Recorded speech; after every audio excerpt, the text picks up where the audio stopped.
Hey everyone, thank you so much for being here. Please remember to subscribe to my channel.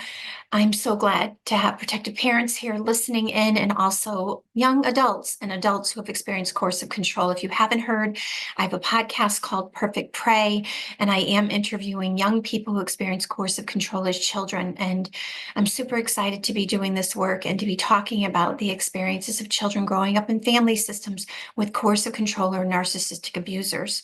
I recently came back from Dubai after speaking with Dr. Ramani. What an honor to be in Dubai with the most gracious people in the world that I have ever met. And they, at Lighthouse Arabia and Minty, they actually were trying to support this conversation and talking about how there are so many experiences of adult and child victims, and we aren't supporting them in a way as a society that we should. So I was grateful to be there. Dr. Ramani and I had a conversation about the differences between narcissists and coercive controllers. And frankly, not, as she agrees, not all narcissists are coercive controllers, but all coercive controllers are narcissistic abusers. And I guess, lucky me, I am working with the people who are suffering with the most extreme cases of narcissism or narcissistic abuse, of course. And those are people who are coercively controlling and have been doing so since day one to our children. We have to believe these people were never actually good human beings. Their mask slipped off slowly and surely. And then once that mask was exposed, they could no longer retain control. This is when the most violent incidences occur. As I said in a recent YouTube, this is not invisible abuse.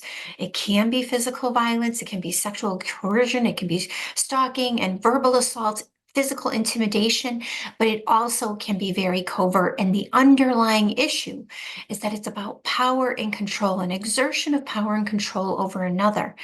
And so that occurs immediately when someone meets you if they are harmful. They know that their intent is to only exert power and control over others. If they can't exert power and control over you, then they discard you, or they're going to retaliate. If it's in an intimate relationship, oftentimes this is what we're going to see, is a lot of retaliation. We're going to see this harmful behavior. So I want to be cognizant of the idea that this is all new vernacular. It's vocabulary words that we have to be learning and understanding. But the sooner that we understand that coercive control is the underpinning of all abuse, and that, of course, the person showed up nice or halfway decent. Abusers don't show up with signs saying, I'm an abuser. They show up in a way that is harmful, but we don't know it. They are insidiously, in a very nuanced way, trying to regain or retain control of us.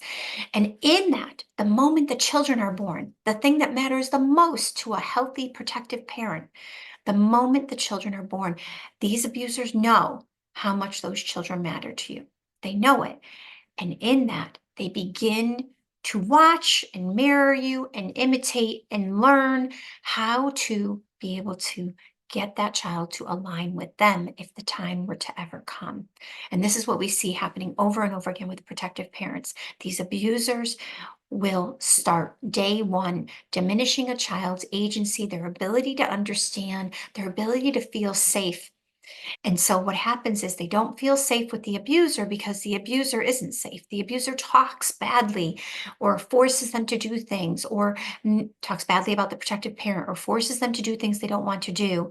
And the child somewhere deep inside knows this, but then the abuser betrays the child's love and affection and feelings of trust with that protective parent.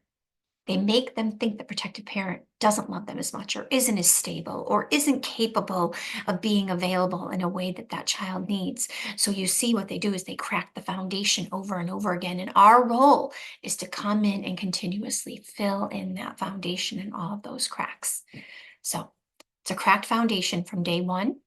If you're just figuring it out, get in there and start filling those cracks. And I will talk with you more about strategies to do so. Thanks.